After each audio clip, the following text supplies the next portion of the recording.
So I made a tweet yesterday jokingly about a certain clip I saw shared by Tarzan, and he's saying, found my new permaban dispatch. Wow, what could he be talking about? Let's see. Oh my god, Rengar one-shotting, I'm shotting? What else is new? Let's see that again in slow motion. Well, not really slow motion. The moment I saw the clip, all I look for in the inventory were these little abominations, and I just shared it for fun because I knew what happened, or I had a general idea of what happened, and I will show it to you how every game this mistake is made. So my tweet was, remember guys, go go Ionians on support to reduce your cooldowns more in extended fights, and attack speed boots on Draven to get more value from Essence River. So this is obviously a joke to make fun of people that think you can actually survive burst in League of Legends. So this is the real issue with your question, Mr. Walshy. You don't get value, you don't get to survive. There is no such thing as good players. The game is too hard. There used to be once upon a time when the game was playable, when the damage was lower. But not many people understand that over the years the damage has been increased to an extent that it's no longer humanly possible to outplay it.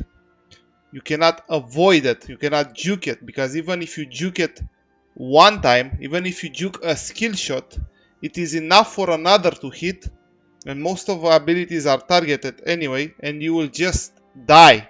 So there's no point in trying to outplay them. The better option is trying to survive a bit and maybe flash out, or maybe somehow tank them with the best tank items available in the game, which are Tabi, Mercs, Dev's Dance, Frozen Heart, Mouth Malmortius, sometimes Stopwatch, and so on and so forth. So the point is, you don't get value from Ionian boots. So I will show you exactly what I mean by that. But first of all, you said good players would get value. So again, I'm gonna stick to this point. What is a good player? Is a challenger game enough to consider these players good? When do these good players appear? At what level? How much do you think it will change? How much do you think it will vary in terms of gameplay when instead of this 400 LP it will say 800, instead of 300 it will say diamond 3, instead of this it will show another magical number?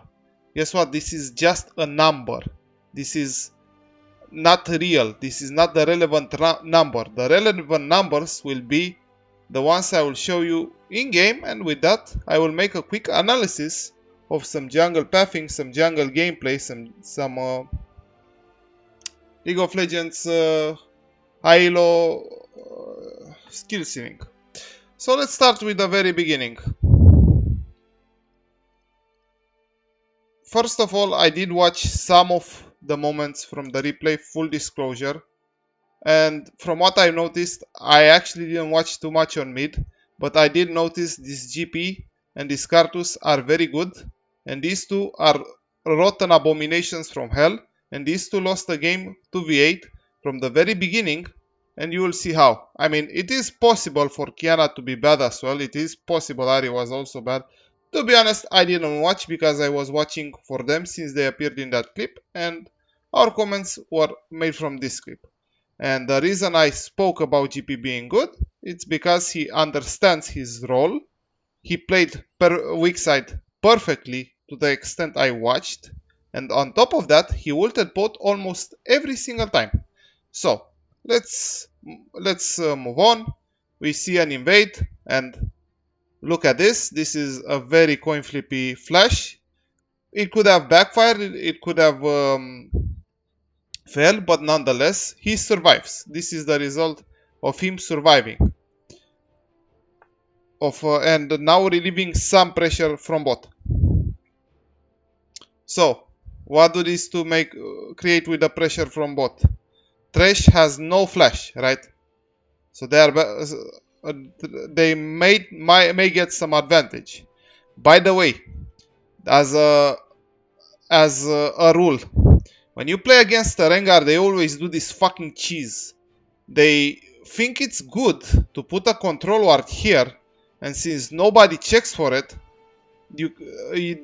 they just get away with it and it stays there forever.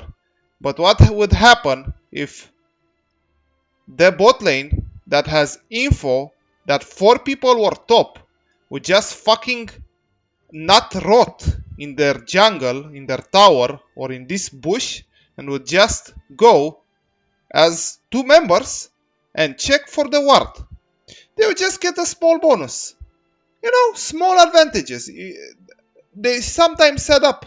And you might say I have a vision hack, but trust me, check any Rengar. Most of them do this cheese. They start with this sword, and the reason is they smite red, they get level 2, and then they jump on it to accelerate their full clear. This is the reasoning. So, if you see this sword, first of all, you already know Rengar will be top lane at the 3.5 minute mark. You already know he's going to path top almost always. This is a rule. It's mathematics.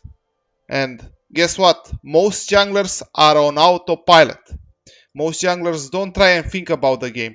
However, this Karthus is actually a lot smarter than you'd think.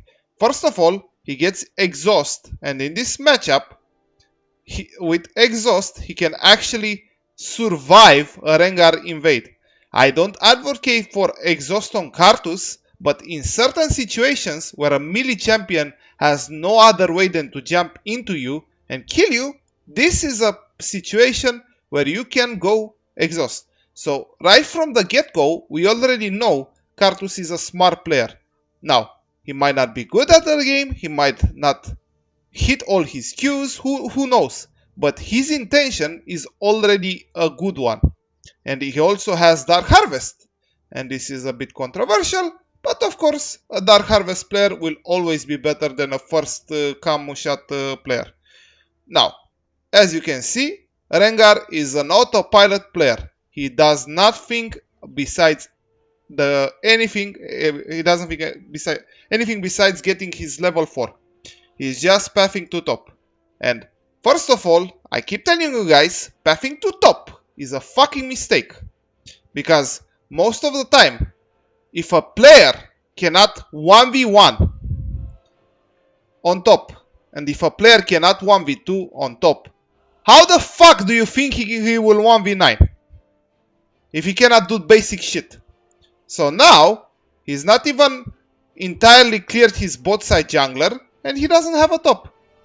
And with this opening, he's already forced to autopilot the rest of his jungle clear on top. And guess what?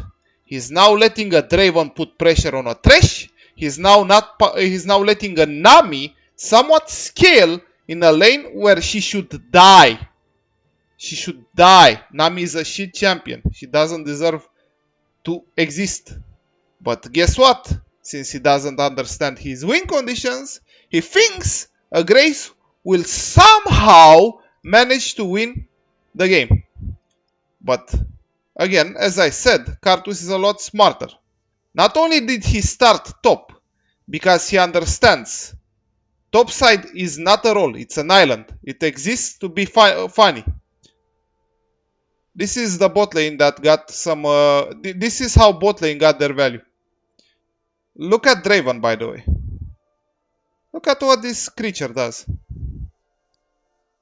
Look at it. Look at the exhaust. Where's the exhaust? Where's the exhaust animal? Animal! Where's the exhaust? Where's the health potion? Nowhere. So Nami gets hooked. They actually int on bottom lane. Thresh and Zeri int, but this creature from hell ints more. So this is the monkey against pig video game effect. So Nami, at this point, she should understand that this AD carry is mentally handicapped and she should not play with him. But nonetheless, it is what it is. And I want to show you something else on replay in case you guys didn't see. Look at what Kartus is doing. This is the difference between an autopilot dogshit player and a smarter player. First of all, even his pathing, he didn't go to blue. A lot of dogshit players go to blue, especially on champions that cannot clear it very easily, and then they mess up their HP and their costs and their camps. If you do Gromp before blue, all these camps, after you full clear, spawn in a tempo, in a rhythm. They spawn at a perfect timer. So this player knows the jungle role. But further than that, he stops. He doesn't autopilot. And he goes to save this hopeless soul. Good job. This is where Nami does a good play. She actually baits. She should always do this. First of all, it's a Nami with Electrocute. That's already a bad thing, but I'm not gonna... You know what? I will bother. You're a fucking moron if you go Electrocute. Why would you sabotage Aeri? A perfect rune for Nami. You get max value on Aeri from Ebb and Flow. You get Mana Flow Band to spam your Aeri. You get Transcendence to spam your Aeri more. And you get Scourge value. It's probably the best setup early. And then guess what? You get Revitalized to heal more. And you might get Second Wind or Bone Plating to actually survive a gank. But at least you have some funny damage on your Electrocute. Some funny little damage on your Electrocute. And then you don't have real runes. No problem. But at least he had a good intention and moved properly to bait Sums. So here's how Nami will lose you the game 1v9 further. So far, Nami's mistakes were not getting pressure, not clearing this, not getting good runes, but now look at the gold.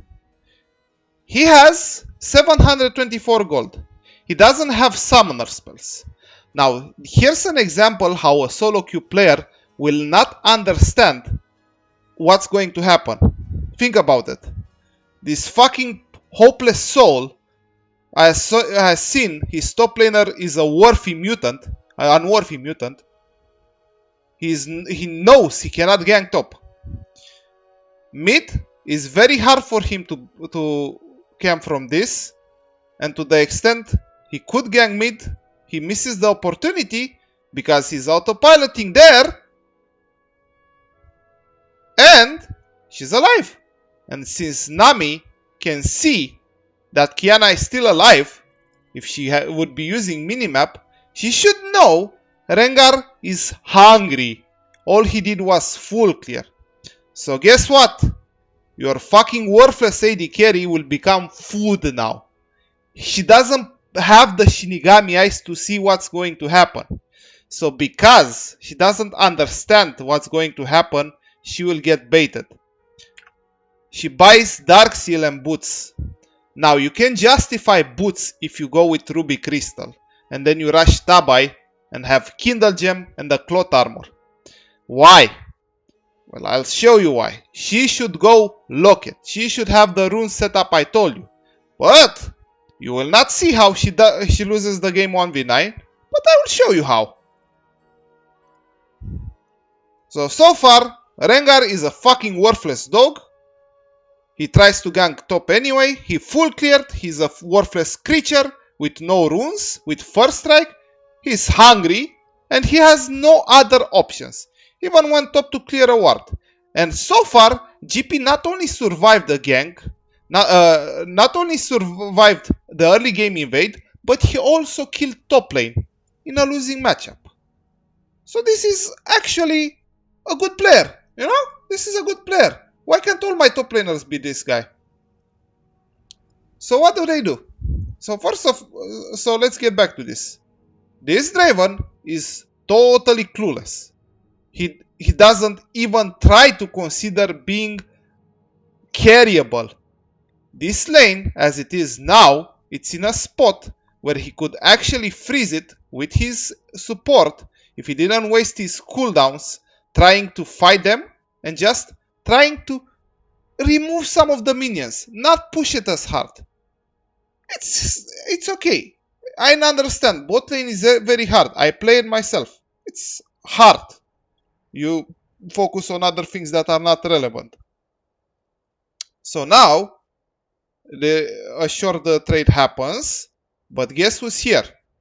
Bear in mind, the only information they had about Rengar so far was him clearing a ward top.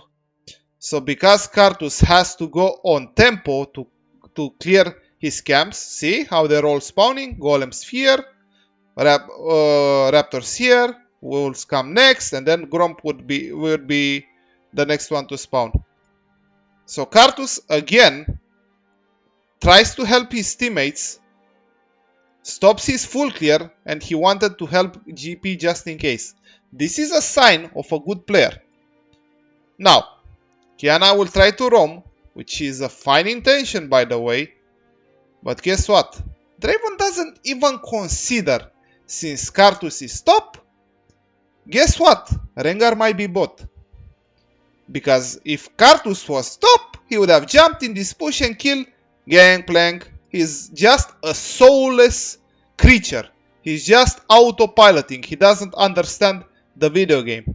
It's just pointless to even consider him a human.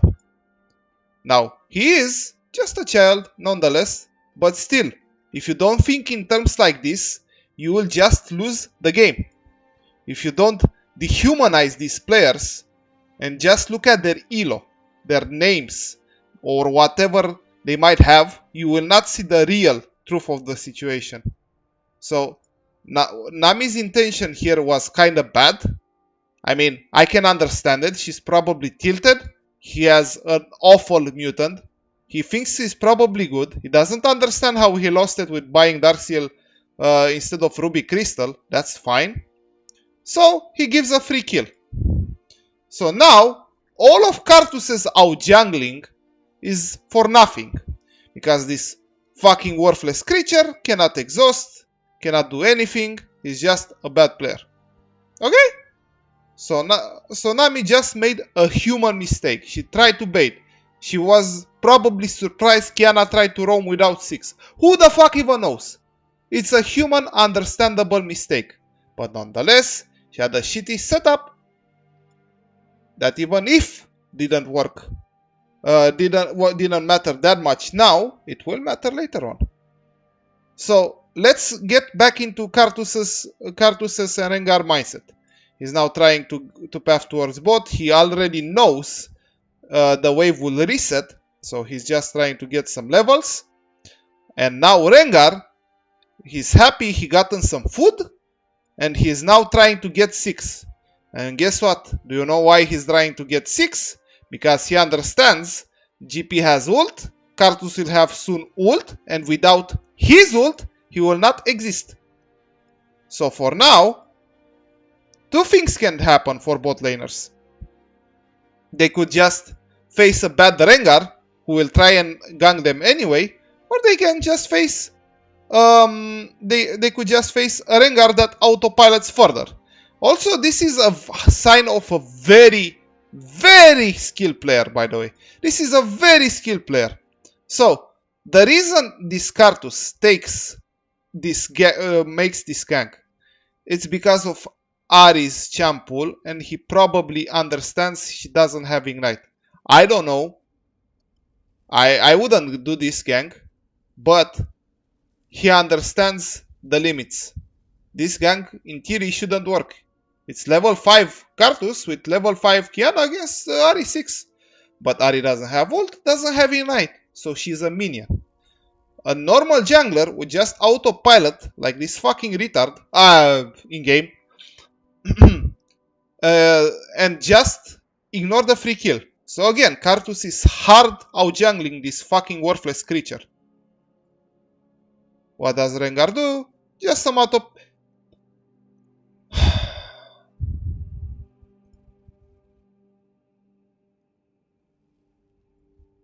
I want something to confirm for myself.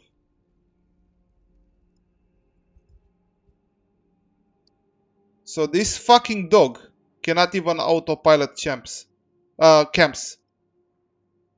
This fucking dog, instead of going towards Gromp, he went to Raptors for some reason. So he's not even trying to gank bot straight up on some less champions. He's not even trying to get 6 faster. He just went Raptors. Why?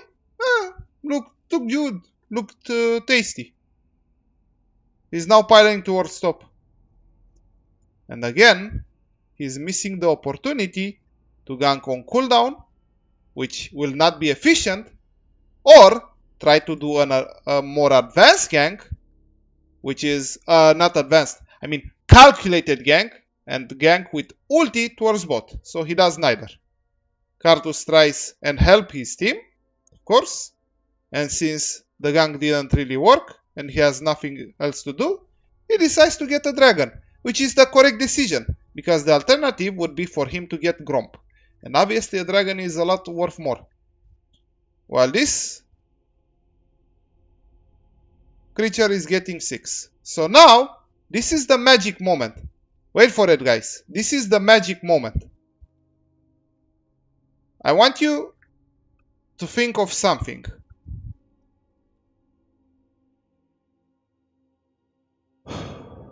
Nami has 23 ability power and 40 HP. Let's just round it up to 25, just for the sake of it, okay? She got help from top. She got help from jungler. She even got a dragon. And with this item build, instead of having real items, she has boots, which is a non-item until Tabi. She has Fairy Charm, which is a non-item. And she has basically 25 AP with 40 health. So now let's look at Nami's.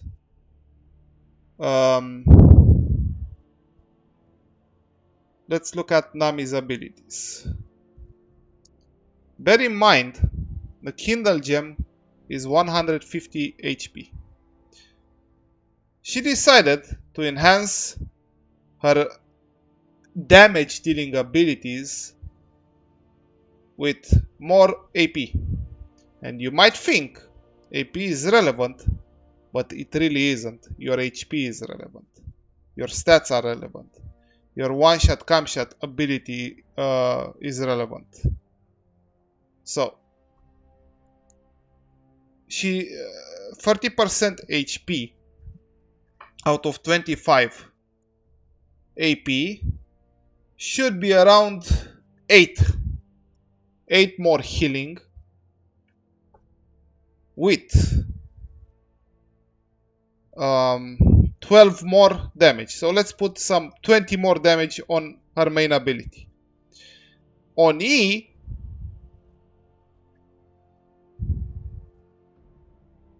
she gets 5 more damage. So in total 25. On Q, she would get in theory 12. So let's round it up even further. In theory, she would get 40 HP. 40 approximate HP, because it's actually even lower since magic resist is in the game and she doesn't have fucking magic penetration. Let's just put the absolute maximum value, which is wrong anyway, just for the sake of it, okay? Let's just do that. Let's just entertain this idea. And let's take into account she got help and she actually got some value. Now, with buying Dark Seal over buying a Ruby Crystal, you delay your mythic item, Power Spike. So you may think that's nothing because you get AP, but again, let's see this in action. Boom, Cartus dies. She uses W straight up. She's at full HP. That's nice. Rengar tries to deny her escape ability. She tries and fight her straight up. Cartus lets her really low. And look at this.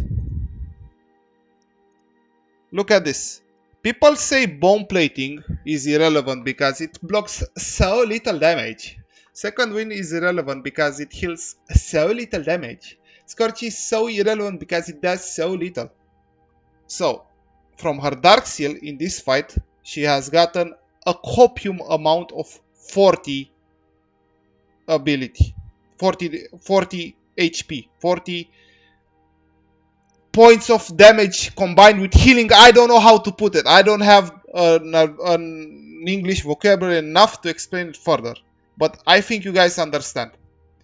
So she's now at 63 HP.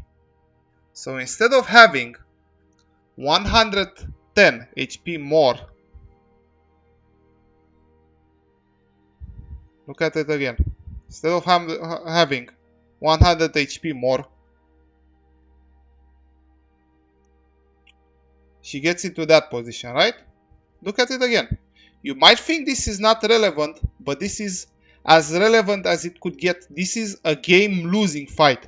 This is where Rengar goes on autopilot.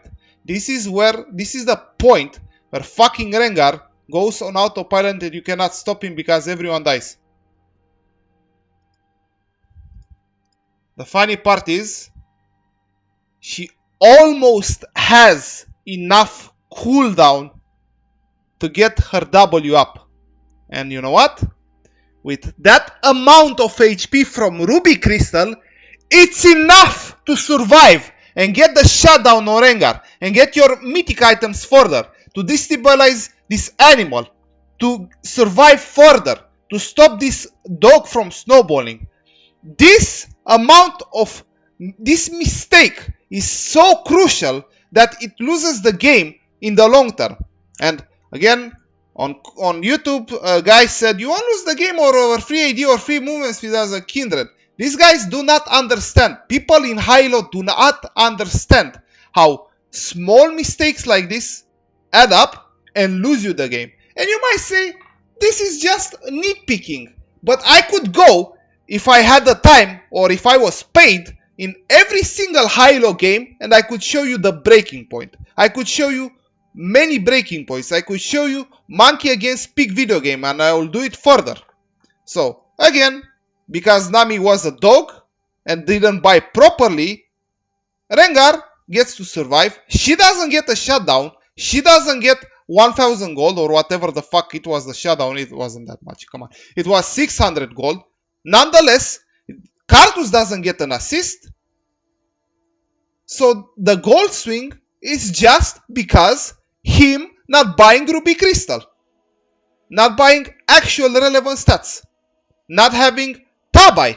She has Ionian Boots of Lucidity. So let me show you what I mean by how useless Ionian Boots of Lucidity are. Okay? She's not really behind, but she's not really ahead. You could say she's in an average position. She could be doing better, but at the same time, she's not doing too well. She's not doing too bad. And now she bought Ionian Boots of Lucidity. So we talked earlier, this Draven is a disgusting mutant. I don't know why he is even here in this game. She misses bubble. It's human. It's human to miss mistakes. It's whatever. It happens. She used Q once, W once, E once. And guess what? She didn't reduce any fucking cooldowns because Draven is dead. No cooldowns. No cooldown value. No value gotten from boots. Nothing. You might argue that she got to lane faster and use the W. But guess what? You have the same movement speed with Tabi.